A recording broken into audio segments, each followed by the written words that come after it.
કેમ છો મારા વાલા મિત્રો? રસાયણ વિજ્ઞાનનો પાઠ 2 મેં તમને આગળ વાત કરી હતી એમ જ એકદમ ઓર્ગેનિક કેમિસ્ટ્રી એટલે કે કાર્બનિક રસાયણ વિજ્ઞાનને સરળ બનાવવાનું છે. ભલે આખી દુનિયાને અઘરું લાગતું હોય, પણ જો તમે મારા વિડીયો સાથે સંકળાયેલા રહેશો તો તમને ઓર્ગેનિક કેમિસ્ટ્રી સરળ લાગશે. નોટ પેન લઈને બેસી જજો મિત્રો. જેમ રસોડામાં મરી મસાલા ઘણા બધા હોય, સ્વાદ અનુસાર એમને અલગ કરવામાં આવે છે, એમ આ કાર્બનિક સંયોજનો અસંખ્ય છે. એમનું વર્ગીકરણ કરવામાં આવ્યું છે મુખ્યત્વે ચક્રીય અને બિનચક્રીય. આનું બીજું નામ એવું કહેવામાં આવે છે એરોમેટિક અને એલિફેટિક. એલિફેટિકનો મતલબ થાય સરળ શૃંખલાવાળા.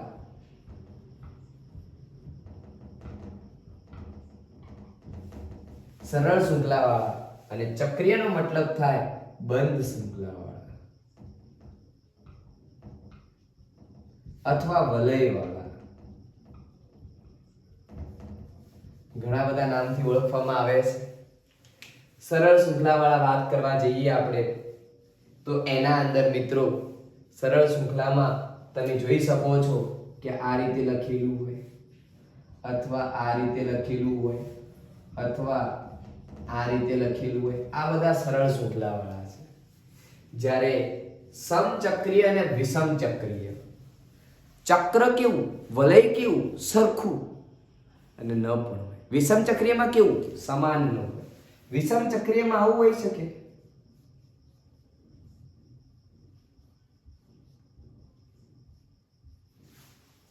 રેડી ને મિત્રો? જ્યારે સમચક્રીયના બે પ્રકાર, એમાં પણ બે પ્રકાર પાડ્યા, એલિસાયક્લિક અને એરોમેટિક.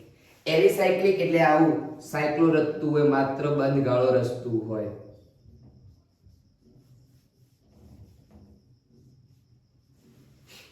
એરોમેટિકમાં બેન્ઝેનોઇડ અને નોન બેન્ઝેનોઇડ છે મિત્રો. બેન્ઝેનોઇડ એટલે કે બેન્ઝીન,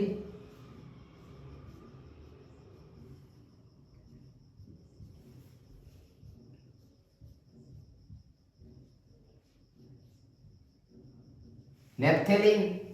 નોન બેન્ઝેનોઇડના અંદર અલગ પ્રકારનું આપેલું હોય, આ રીતે દ્વિબંધ તો હોય પણ સાથે સાથે આવું પણ હોય, જેને નોન બેન્ઝેનોઇડ સંયોજનો તરીકે ઓળખવામાં આવે છે. આ રીતે એનું વર્ગીકરણ કરેલું છે. 1 બાય 1 સમજવાનું છે. આ બધાનું નામકરણ કરવાનું છે કે આને શું કહેવાય, એમના નામ કઈ રીતે પાડવા. સૌથી પહેલા આપણે શરૂઆત કરીશું બિનચક્રીય સંયોજનો એટલે કે એલિફેટિક સંયોજનનું નામકરણ કઈ રીતે કરવું. એલિફેટિક સંયોજનનું નામકરણ કરવા માટેના 6 થી 7 નિયમો કરો એટલે વાર્તા ફિનિશ થઈ જાય. 6 થી 7 નિયમો કરો એટલે વાર્તા પૂરી થઈ જાય, આવડી જ જાય. ક્રિયાશીલ સમૂહ આવે એ કરો એટલે એના નામ આવડી જાય. પૂર્વક કરો, પ્રત્યય કરો તૈયાર એટલે આવડી જાય. પણ મિત્રો એક વખત તૈયાર કરવું પડશે. એક વખત તૈયાર કરી દીધું અને સમજી ગયા કે કઈ રીતે બધું ચાલે છે તો વાર્તા ફિનિશ થઈ જશે. ત્યાં બધી જ વાર્તાઓ પૂરી થઈ જશે અને તમે જે ગુજરાત બોર્ડનું ભણવા માંગો છો એમાં તમને ક્યારેય કોઈ પ્રોબ્લેમ થશે જ. એકદમ સરળ બનાવવાનું છે. જો મિત્રો ના લખ્યું હોય તો આને લખી દેજો, સ્ક્રીનશોટ લઈ લેજો, જેથી કરીને તમારું કામ થઈ જશે મિત્રો. રેડી ને?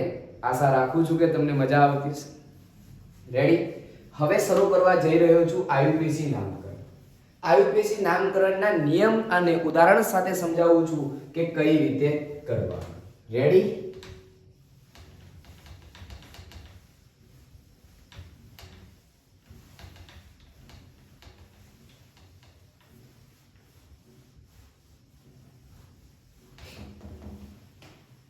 આયુપીસી નામકરણ.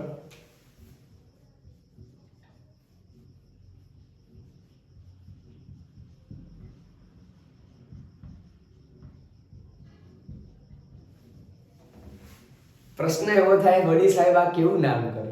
અમારે ત્યાં તો બાળકનો જન્મ થાય ત્યારે મહારાજ જોડે બધું જન્મ કુંડળી કઢાવવામાં આવે, રાશિ જોવામાં આવે, પછી નક્કી કરવામાં આવે છે. પણ એ નામ પણ આપણા જેવા માણસો દ્વારા જ આપવામાં આવે છે. એમ અહીંયા પણ કેમિસ્ટ્રીના અંદર એક એવી સંસ્થા છે કે આ જે બધું નક્કી કરે છે. એ આપણને મંજૂરી આપે છે કે હા તમે સાચા છો. રેડી? એવી સંસ્થાનું નામ છે international union pure and applied chemistry. Ready ને મિત્રો?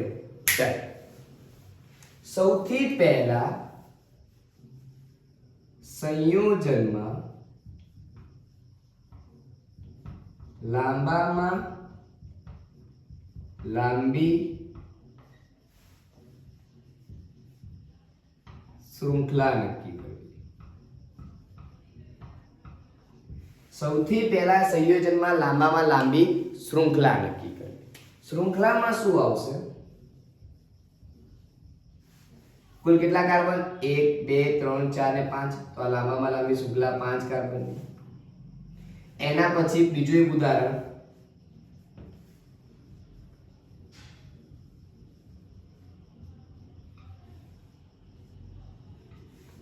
તો અહીંયા જુઓ મિત્રો, લાંબામાં લાંબી શૃંખલા કઈ રીતે થશે? તો જુઓ 1 2 3 4 5 6 7 8.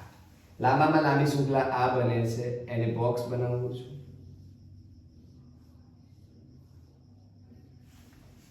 આઠ બને છે.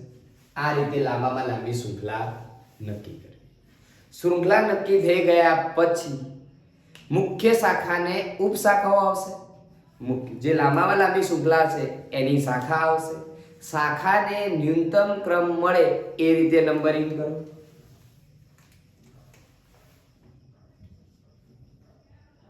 સંયોજનમાં શૃંખલામાં રહેલી શાખાને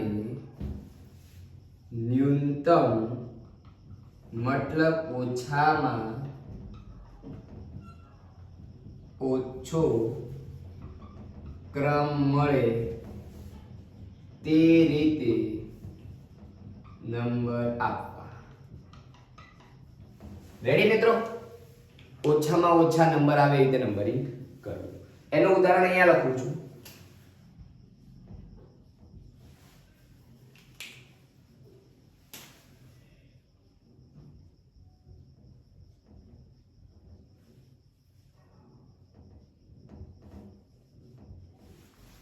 રેડી? સૌથી પહેલા લાંબામાં લાંબી શૃંખલા નક્કી કરો. 1 2 3 4 5 6. 6 કાર્બન. 1 2 3 4 5 અને 6. ગમે તે લો 6, તો લાંબામાં લાંબી શૃંખલા આ. રેડી? હવે બે ઉપશાખાઓ આવી. માની લો કે તમારા ઘરથી એક મોટી પાઇપ જાય છે પાણી, ત્યાં બે જગ્યાએ કનેક્શન મળેલા છે. તો તમે કનેક્શનના નંબરિંગ કઈ રીતે આપશો? 1 અને 2. રેડી? તો હવે આનું નંબરિંગ કરું તો આ બાજુથી કરું તો 1 2 3 4 5 અને 6. શાખા આવે છે 2 નંબર અને 4 નંબર ઉપર. જો આ દિશામાં નંબરિંગ કરું તો આ દિશામાં નંબરિંગ કરું તો 1 2 3 4 અને 5. 3 અને 5 આવે છે. તો કયા નંબરનું આવશે? તો બંનેનો સરવાળો કરો. 2 ઉપર અને 4 તો 6 થી આ જુઓ 3 + 5 તો 8. તો જ્યાં સરવાળો ઓછો થાય એ તમારું સાચો નંબર કહેવાશે. રેડી મિત્રો? આટલી ખબર પડી ગઈ હશે. ડન? ઓકે.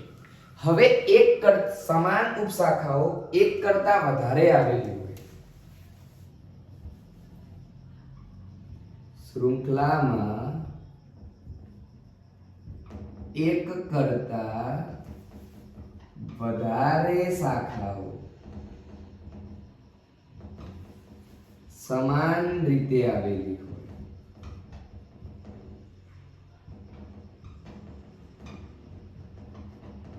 ત્યારે ડાય, ટ્રાય અને ટેટ્રા જેવા પૂર્વક વપરાય છે. રેડી મિત્રો? શૃંખલામાં જ્યારે એક કરતા વધારે શાખાઓ સમાન રીતે આવેલી હોય છે ત્યારે ડાય, ટ્રાય અને ટેટ્રા જેવા પૂર્વક વપરાય છે. તમને પ્રશ્ન થાય સાહેબ વળી હાચું? તો જુઓ મિત્રો,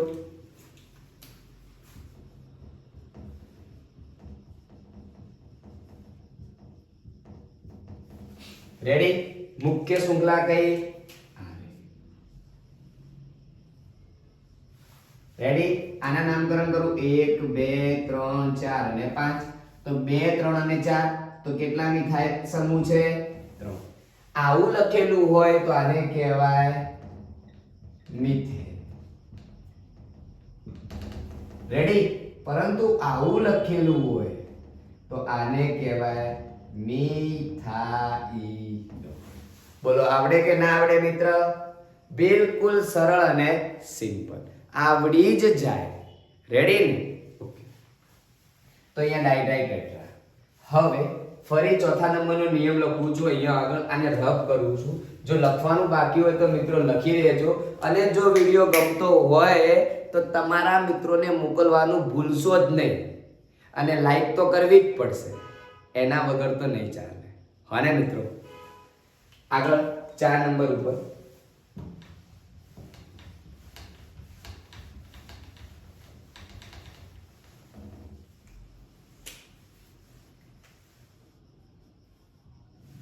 જ્યારે શૃંખલામાં સમૂહ હોય, જે ઉપશાખાઓ હોય છે, એને ABCD ના ક્રમ અનુસાર આલ્ફાબેટિકના ઓર્ડર પ્રમાણે લખવામાં આવે છે. રેડી? શૃંખલામાં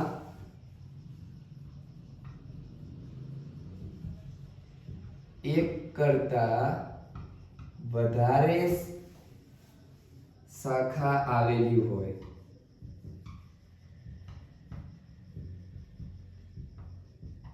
ત્યારે, એક કરતા વધારે શાખાઓ આવેલી હોય ત્યારે આલ્ફાબેટિકલ એટલે કે ABCD ના ક્રમ અનુસાર લખવામાં આવે છે. પ્રશ્ન થાય કઈ રીતે? તો જુઓ મિત્રો,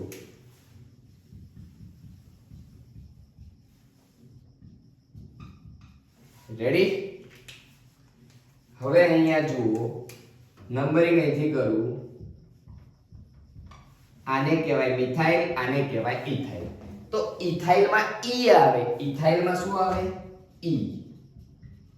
આને કહેવાય મિથાઇલ. રેડી? 2 કાર્બન તો ઇથાઇલ, 1 કાર્બન તો મિથાઇલ.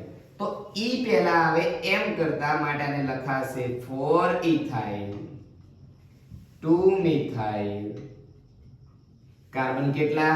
6 માટે હેક્સેન. રેડી? ડન? આવડશે ને મિત્રો? 100%. રેડી? 5મા નંબરનો નિયમ જોઈએ કે જ્યારે શૃંખલામાં એક કરતા વધારે સમૂહ હોય, ત્યારે ક્રિયાશીલતાના આધારે નંબરિંગ કરવામાં આવે છે.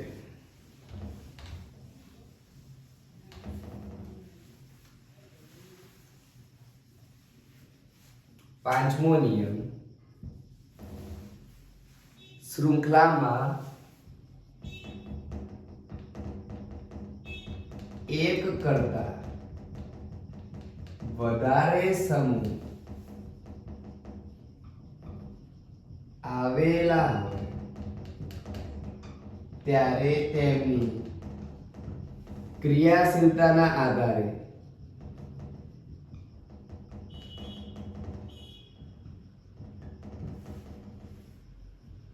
ક્રમ આપવામાં આવે છે, તથા વધારે ક્રિયાશીલ સમૂહ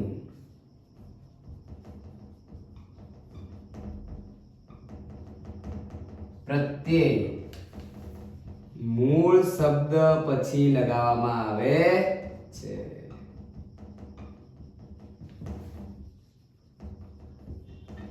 આ નિયમની ધીમે ધીમે ખબર પડશે, થોડું ચાલશે પછી ખબર પડશે મિત્રો. રેડી? આશા રાખું છું કે તમને આ વિડીયોમાં આટલી ખબર પડી ગઈ હશે.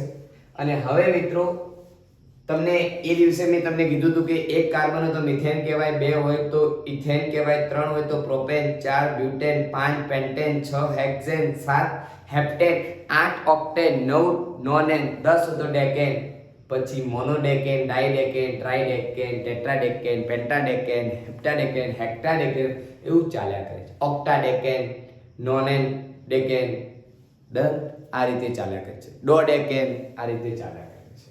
રેડી? તો આટલા નિયમોને ધ્યાનમાં રાખજો. સતત બાજુમાં લખીને રાખજો. નામકરણ કરવાની શરૂઆત કરીએ છીએ. શરૂઆત કરતા પહેલા એક નાનકડી વાતને યાદ કરાવી દઉં અને એ વાત યાદ રાખશો તો ક્રિયાશીલ સમૂહ યાદ રહી જશે. શું યાદ રહી જશે? ક્રિયાશીલ સમૂહ. તો ક્રિયાશીલ સમૂહ યાદ રાખવાનો પ્રયત્ન કરીએ.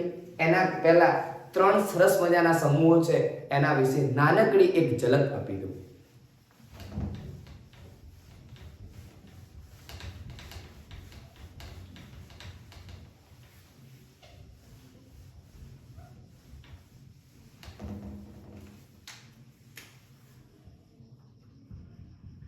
આલ્કેન, આલ્કીન અને આલ્કાઇન.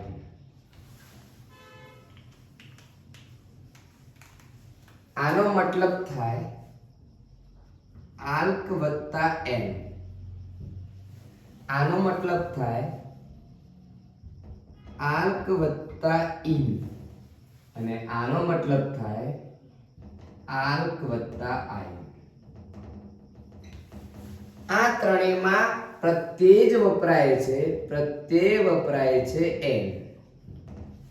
અહીંયા પ્રત્યય વપરાય છે ઈન અને અહીંયા પણ પ્રત્યય વપરાય છે આઇન.